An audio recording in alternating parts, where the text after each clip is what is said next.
Welcome to the Social Engineer Podcast, the Security Awareness Series, episode 187. I'm Chris Hadnecki, CEO and founder of Social Engineer LLC, the Innocent Lives Foundation, as well as social-engineer.org and the Institute for Social Engineering. And I've been hosting this podcast since way back in 2009. And in this particular series, I am co-hosted by my good friend, Ryan McDougall. Ryan, nice to have you here. Hey, Chris, it's great to be here. So I'm the Chief Operating Officer at Social Engineer. I'm also the lead open source intelligence trainer for SECOM, having taught multiple public and private classes over the years. I've been in the information technology field for almost 25 years now, and the last 9 have been focused on adversary simulation and security awareness. He started when he was 7. This episode is sponsored by our company, Social Engineer. So if you're looking for anything to do with social engineering services, adversarial simulations, phishing as a service, vishing as a service, you're just looking to find out risk assessments on your people, or you want to understand the threats that exist out there to your human firewall, reach out to us. Go check out our website, social-engineer.com. You can see all the things that we offer. We'd love to hear from you and chat with you about that. If you're just an enthusiast and you love talking about social engineering or being part of a group that is really invested into the topic of social engineering or any type of human decision making, even down to the psychology of what makes us do what we do, we have a wonderful Slack channel. There's over 1,200 people in there every day talking about different things from pretext to phishing, vishing. Even we have a job board in there. We've had a number of people find employment through that. There's actually a couple of jobs that were just posted the other day. You can find the link in our show notes. If not, you can hit me up on Twitter at HumanHacker, and I'll make sure you get the link. It's open to everyone. It's a family-friendly channel, so if that's you, come on in and enjoy a chat with us there. I'd like to also invite everyone who's listening to take a chance to go visit innocentlivesfoundation.org. Our nonprofit over there is really doing some amazing work. I'm so proud of the folks over there. We've been at it for now over 5 years, and we just completed our 477th case. Our mission is to work with law enforcement around the globe, closely work with them. We're not a vigilante group. We uncover those who are harming children or trafficking children using the internet, and we help law enforcement geolocate them, find out who they are in the real world so they can be handled through the judicial system. If you want to support us either with voluntary donations or with your time, check out innocentlivesfoundation.org. And last but not least, give some love to Clutch, the best rock and roll band on the planet. Go check them out on pro-rock.com. They are the opening and closing music for this podcast, as well as huge supporters of the ILF, Neil being on the board and the band supporting the ILF. So give them some love and check them out there too. Oh, and I said that was last, but I totally lied because I forgot to mention that we have our whole host of training programs on socialengineer.com. So go check out social-engineer.com, click on the training options. We've had a lot of people ask about that, and I always forget to mention it on the podcast. So we have APSE class, OSINT class, and our social engineering risk assessment class all on the website. You can check out what dates they are, where they're located, or if they're virtual, and feel free to sign up for one of them. Okay, now let's get to the meat of the show. We're here with Marc Ashworth. Marc is a respected IT executive with over 30 years of experience in cyber and physical security, IT security architecture, project management. He's also an author and a public speaker. He's a board member of the St. Louis Chapter of InfraGard, Webster University Cyber Advisory Board, and co-founded the State of Cyber Annual Security Conference, and a lifetime member of the FBI Citizens Academy. He possesses security certifications such as the CISSP, CISM, the CRISC, Security Plus, and many other security certifications too. Now he's the Senior Vice President and Chief Information Security Officer at First Bank. So he oversees all of First Bank's information security, fraud, physical security, and the Network Services Department. And I'm really happy to announce something super special on this podcast. Marc was just awarded as the winner of the 2022 Cyber Defense Magazine and the top 100 CISOs in the whole world. Congratulations on that, Marc, and thanks for joining us here today. Thank you. And thanks for having me. What a nice award. From what I understand is that you don't obviously nominate yourself. Other people have to nominate you for that award, and then you get voted on by other people you work with for that prestigious award. So that really shows a lot about how you work with your team there. Yeah, and I don't even know who nominated me. So that's the part that so they were like, yeah, you were nominated, and I was like, oh, great. Who nominated? Well, we can't tell you. So that's even better, isn't it? Right. That was even better. So it was really nice, and I got to meet a lot of really great CISOs last week at the conference, and And, to be part of, the top 100 is just amazing. And, to be part of that, that caliber of people is just awesome. So. And it's not like top 100 in your town. It's like top 100 in right. the world. So that's kind of cool. So, Marc, with all of that, I mean, that's a very prestigious award. You obviously didn't start off there. As we saw in the bio, you've had 30 years experience. What got you into information security? What was your path to come here? Sure. So, back in the early 80s, there was this little movie called War Games. And, I saw it at the theater. And when I walked out, I was like, that's what I want to do. Now, at the time I was thinking a hacker, right? But that got me into, to want to develop in IT and everything. And, obviously I went to school for it and was a developer for many years and did, a lot of the Y2K conversions back during that period of time, really showed my age a little bit. And then, I was also doing a lot of networking and the server work and, PC support. And around 2000, I had to kind of make that decision. Do I want to keep developing or do I want to get over into the network area?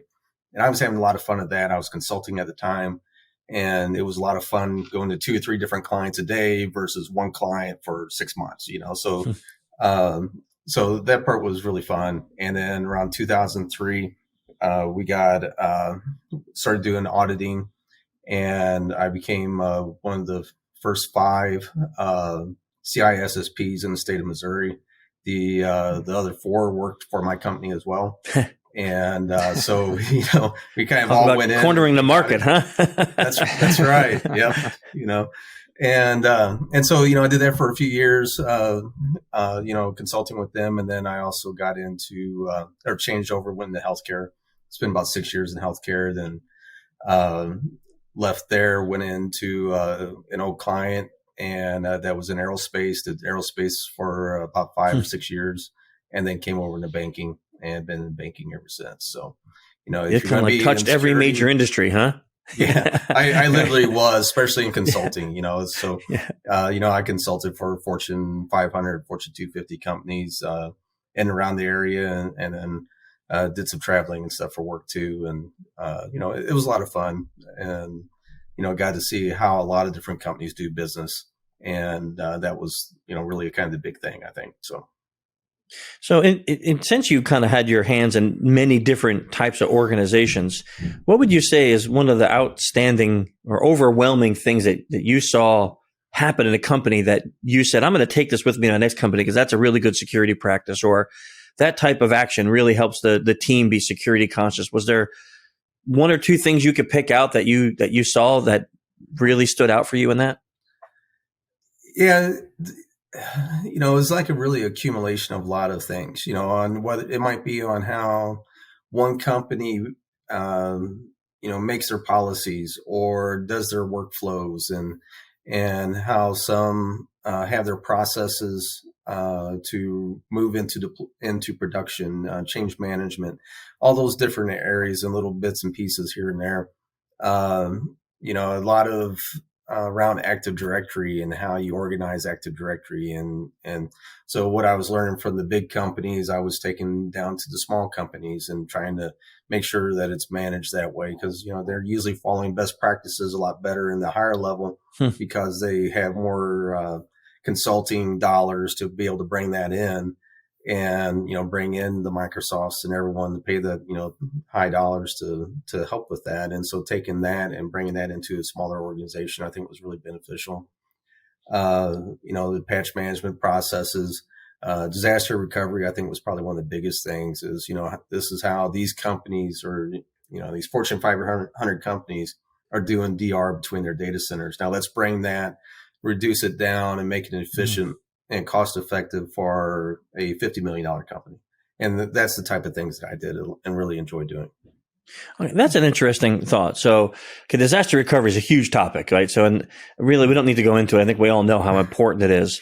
But a lot of times we hear from clients, if we have smaller clients, that they really can't figure out how to do what you just said, like that's scaling it down. So you look at somebody like one of these huge aero defense or a huge bank or a huge financial firm, and they can put millions of dollars into their disaster recovery plan.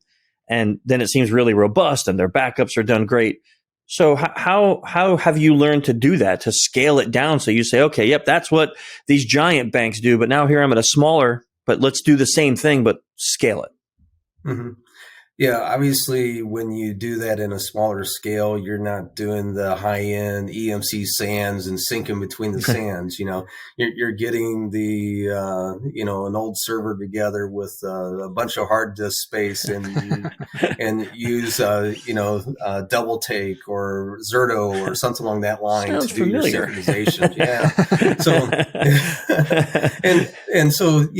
some of the bigger companies are using that same technology, but then you're just that hardware underneath and trying to make it efficient and putting things together to where you could at least get it to where it's in a solid state, and to where then after a period of time you can build that into the budget to buy the better class equipment there. And once there's seen value, and you have the electric go off one time and the main data center and your generator fall out, or your UPS batteries because you don't have a generator, and now you're failed over to the other one, but the rest of the business stays up.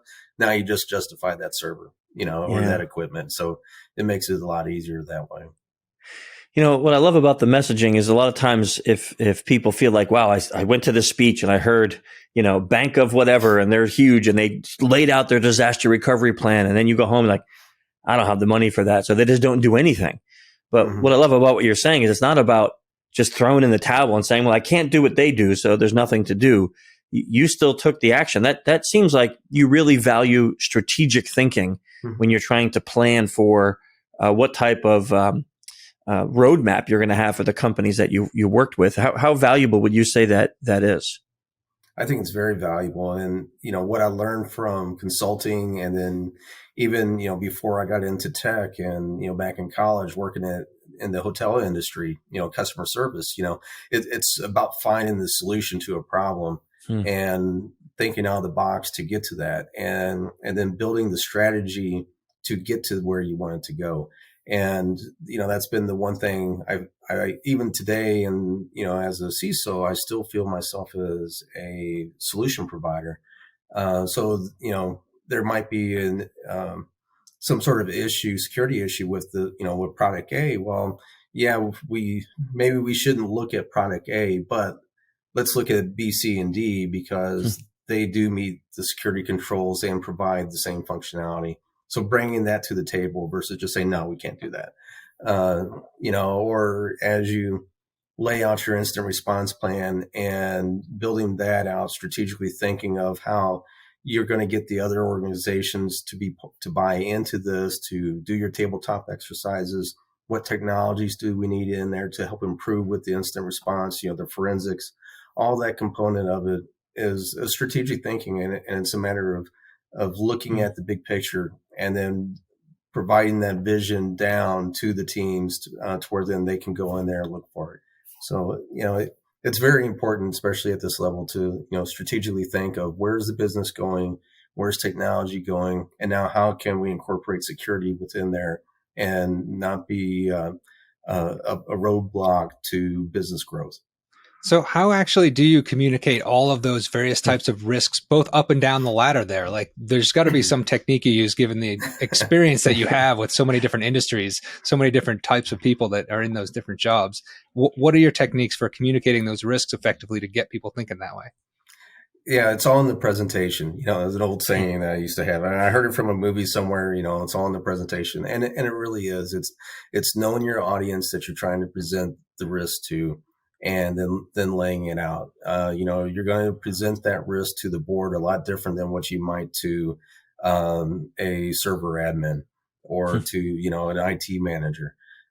So it's a matter of being able to interpret the technology and make it into a way that is understandable to someone that is not technical. And it's really in the presentation on how you do that. I like to reference, when we were talking about zero trust and what that meant, trying to explain what that buzzword is to the executives. I used an example of a house and how air and light flows into the house, but yet how you have blinds and doors and windows and screens that allow certain parts in, and then making that as how microsegmentation works, within each room and how each room is laid out differently in the garage and the door. So, taking something that someone can understand and then applying that to how technology is, it does seem to be very helpful. That's like a masterclass in communications right there. That's kind of a great little piece, Mark. You said something in the previous conversation that just a few minutes ago, where you talked about the fact that you worked at a hotel in your younger years. How important do you think, or how much influence do you think that customer service experience has had on how you communicate today? Like that wonderful little masterclass you just gave us. Like, do you think that customer service experience had a lot to do with you learning those skills? Absolutely. You don't know customer service until it's 1:00 in the morning. Your hotel is full and a reserved reservation that should have had a room, but where you were overbooked, and you have to explain that to a tired traveler at 1 a.m. That's customer service, to be able to, try to calmly as possible and stay calm when you're being yelled at. So, taking that and being able to stay calm under pressure and be able to try to communicate as much as possible. You're going to fail. I mean, you will, right? Because people are different, emotions are different. And so you can do what you can do. But I do think that helped out a lot. And then I also had a great manager at that time. So, some of her management skills kind of came with me during that, from that. And, but really just kind of realizing that even in IT, you have customers. It might not be the bank's customers, but it's customers in other departments. And I think the sooner that you learn that in IT, that everyone outside of your little department is a customer, and how you deal with them, the better off that you will be and be able to succeed. So I hear Ryan say this all the time to our sysadmin. Who are your customers, right? All the time. So it's like when you were saying that, I was kind of chuckling in my head because I hear that same type of language from Ryan. So are you suggesting maybe that every CISO who wants to be better CISO should go get a customer service job real quick? It might not hurt for some people, that's for sure. So, so you got everyone listen, you got to go moonlight at like a Holiday Inn or something, and come down here in Orlando and do it. Because if you really want that good getting yelled at experience, it's coming up. This time of year, hotels are overbooked. There's going to be a lot of yelling and screaming. Yeah, that's an interesting take though, Mark. Like when you brought up about that experience, and then now you're trying to translate. Like I loved your analogy with zero trust, and then using the house with the blinds and the vents and things like that. Mm-hmm. You took something very relatable to all of us, and then explained this concept that may be a little foreign to many people or new buzzwords. And you said, "Oh, okay, now I did understand it before, but it made it even clearer now. Like I have a picture of it in my head." So as a CISO, you're constantly having to do communications both down to people that work for you, but then also up, because you got to convince the people above you to give you the thumbs up for all the programs you want to initiate. Right. Do you find that you're constantly having to switch your communication styles, or how do you bridge the communication channels so you're speaking both, higher up and to those that work for you? I'm sure I'm switching, but it's very, subconscious that I'm doing it. But, it's definitely, I think, easier whenever you're able, as someone that's been technical manager for 30 years, to be able to just talk tech makes it a lot easier because then you're not trying to translate. So, but then sometimes whenever you are explaining something to a CEO or a board member or someone, and then you start seeing that blank stare, it's like, okay, what did I just say that I know I probably shouldn't have? And, I'm losing them. And then you got to kind of, My problem is once I start talking, I get excited about it, and then I just keep talking, and then until someone nudges me and go, "Hey, they didn't understand that." It was like, "Oh, okay," and then so then I dial it back, But hopefully they're engaged and say, "Hey, well, what does this mean, or what about this?" And that makes it a lot easier too whenever they are engaged with it. But keeping them involved in the conversation and really just kind of working with who you're talking to, and over a period of time you can educate them on some of the lingo, and that helps out a lot because then now you're not having to translate so much. I can't imagine being a translator between like English and Spanish or something like that, and have to do that and do the thinking. That'd be exhausting. I couldn't imagine doing that, but I understand it. For at times whenever you get someone that's really not technical and having to explain something very technical to them, especially like if it's dealing with a problem and you're having to explain the problem to them and can't be technical doing it. And that's not easy for a lot of people because I think, at least what, I know it's a cliche, but in the IT industry, people have a name for kind of being impatient with those who are not technical. And I can imagine that would be a really bad quality for a CISO if your CEO is a non-technical person and you are lacking the patience to communicate that properly. It's probably not going to go too well for you, I'd imagine. Yeah, probably not. And not everyone's lucky enough to, have a CEO or be working for a technical firm in the first place where the CEO probably recognizes, a lot of the terminology. So yeah, it makes it. Now on the flip side, they're doing the same thing for me, translating banking terms over to me because of, only, so it kind of goes both ways. I ask the questions like, what does that mean? Or what is, so it does go both ways. So how important do you think small wins are when it comes to analyzing your success as a company and your team? Like, do you think small wins are important for you and your team? Absolutely. Getting those little achievements throughout the day or throughout the week or month, especially on projects or whatever it might be, is important. One, for the morale of the team to know that they're making improvements and they're seeing improvements. But then also as you're reporting up into management and saying, hey, we had these milestones for this project and we've hit them. And now that means we're going through this next one where we're not delayed or, whatever it might be, but just hitting those little milestones, those little wins, meeting those little goals are important. One of the ways that I manage is every week we do a little Stephen Covey type term called WIGs, wildly important goals. And each team member lays out that I'm going to hit these 2 or 3 goals, which usually ends up becoming more of a checklist of things that they're doing. So it ends up being about 6 and we kind of skew from it a little bit. But we still, it helps them stay focused on what they need to do for that week.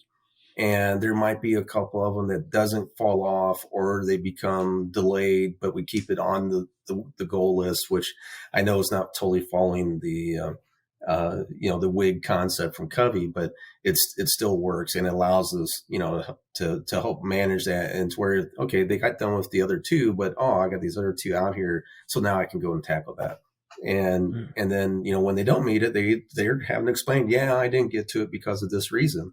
And so it does help. It helps motivate people and it helps keeps moving things forward. And it's those little wins, like you're talking about, of meeting those. And each little win gets you to the battle, right? Yeah, that's a nice way of looking at it. We like to ask those kind of questions of CISOs because all of them have different viewpoints on it. But it sounds like that methodology you have in your team meetings could keep people motivated and at least focused. Like, the more times you talk about your goals and your projects, we do the same thing here. Ryan meets with team members to talk about the projects they're on and how they're going to accomplish them. And it's just that constant discussion. It's like almost like fuel moving you forward to accomplish the goal because you're constantly talking about it. We refer to it as rowing in the same direction. Yeah. So let's just get everybody on that same path and everyone rows in the same direction. We're all successful. Yeah. Yeah. Otherwise, Covey calls it a whirlwind. You have all this whirlwind around you, which is the day-to-day activity and all the craziness. Yeah. But at least if you have your WIGs, you can kind of carve out a little spot through that whirlwind and try to get to it. Yeah. And just hope during that week that wind isn't so strong that's going to keep you from, staying on course and getting those a couple of goals. So if a new CISO was listening to this podcast, is there maybe 2 or 3 pieces of advice you would give them starting out in this role? They want to be successful. They want to win this award you won. They want to, or even if they don't win it, they want to be viewed by their team as one of the best CISOs in the world. What advice would you give them starting off?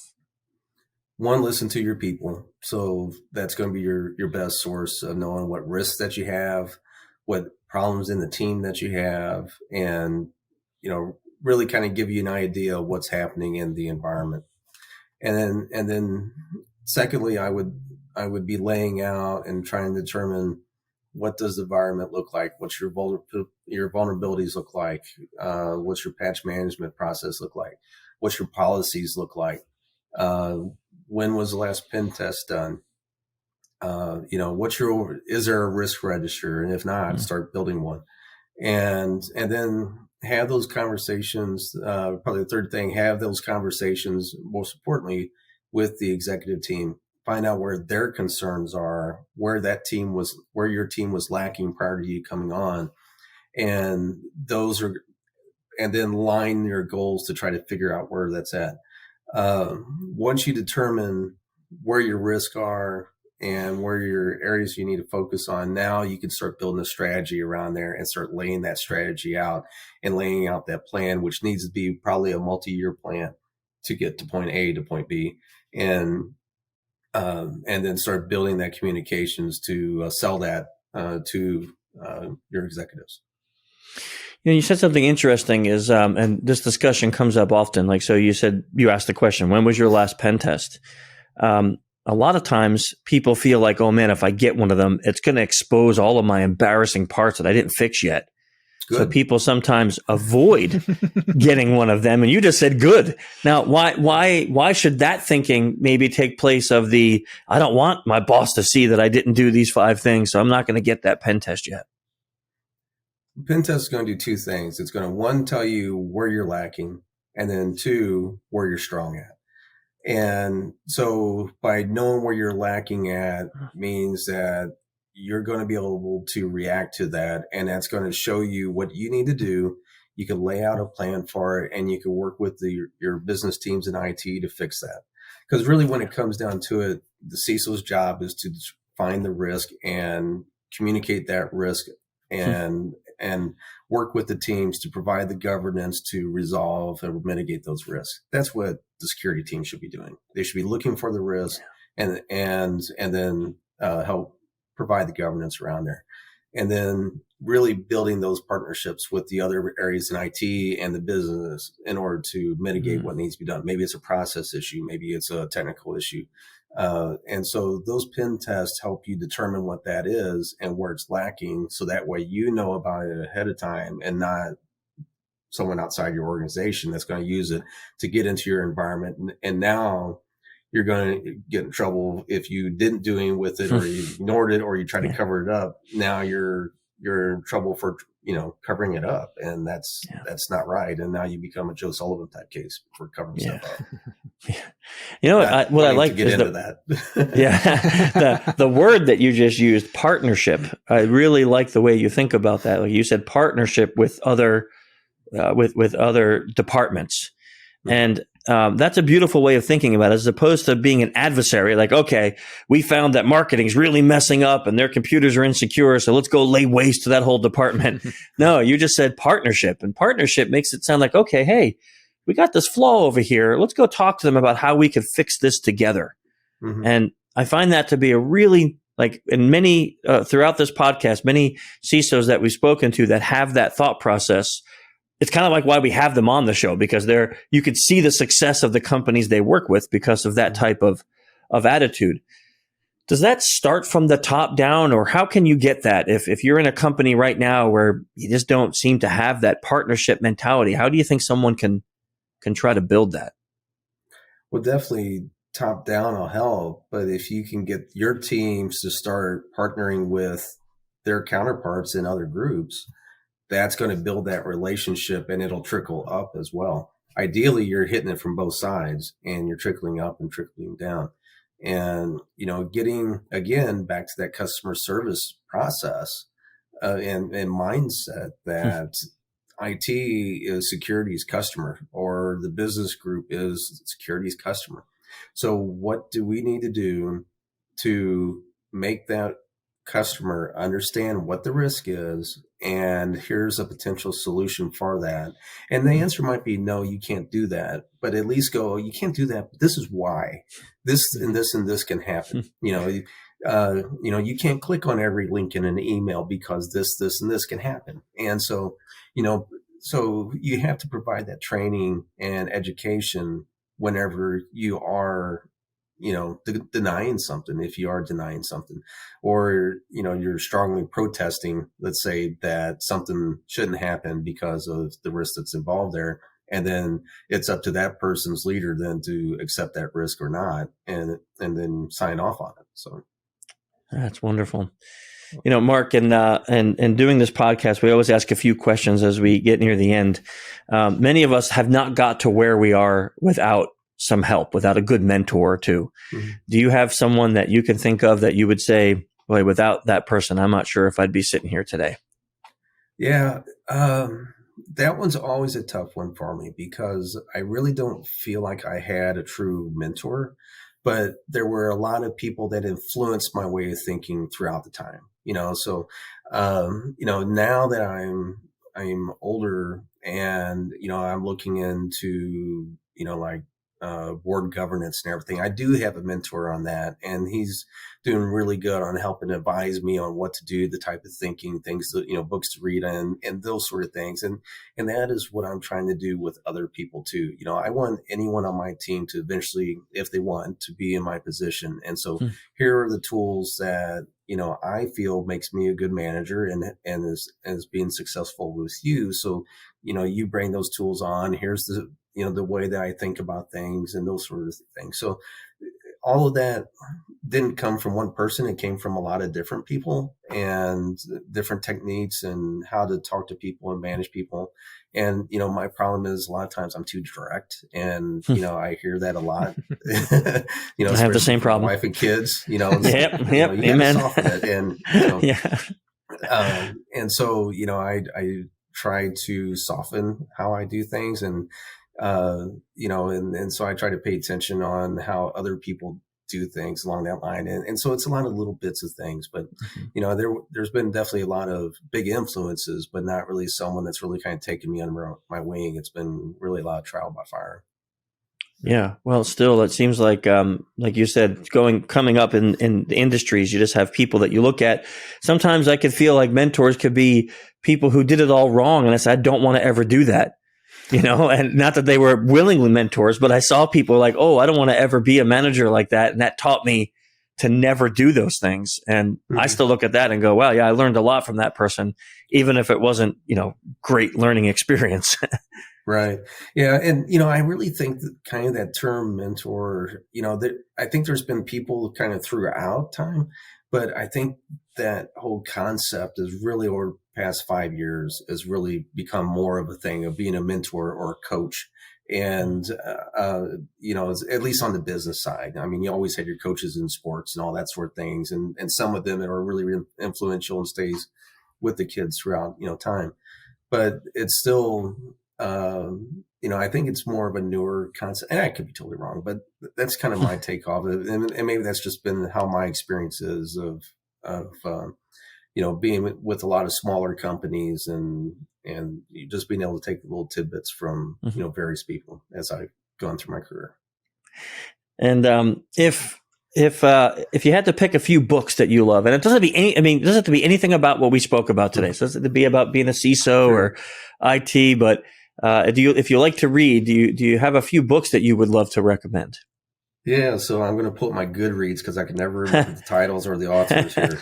That's me too. If they weren't sitting right on my desk, I wouldn't be able to tell you off the top of my head. Yeah, so one of them from a sci-fi, and I'm normally not a sci-fi type person. If I read something, I want to learn something. But I got into Dennis E. Taylor's We Are Legion, the Bobiverse series, and I listened to that on audio.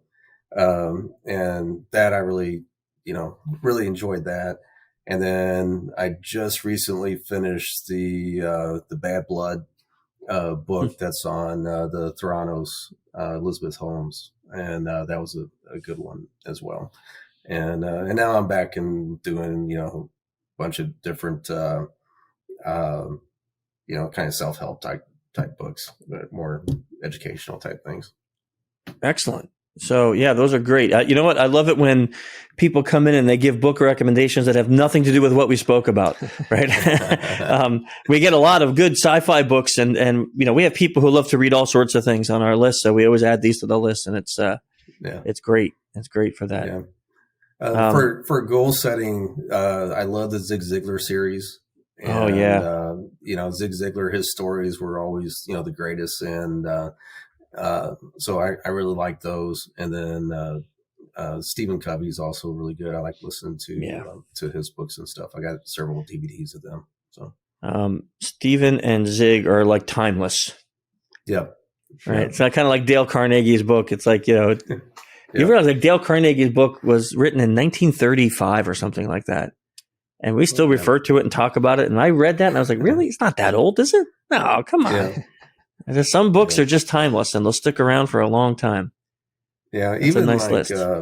Was it Sun Tzu, The Art of War? Uh-huh. I mean, even listen to that. I mean, you could apply that to fighting in cyber. I mean, it just, that insights from 2,000 years ago or whenever he wrote it was just amazing. So. Yeah, I 100% agree. 100% agree. Well, Mark, I can't thank you enough for coming on the show today.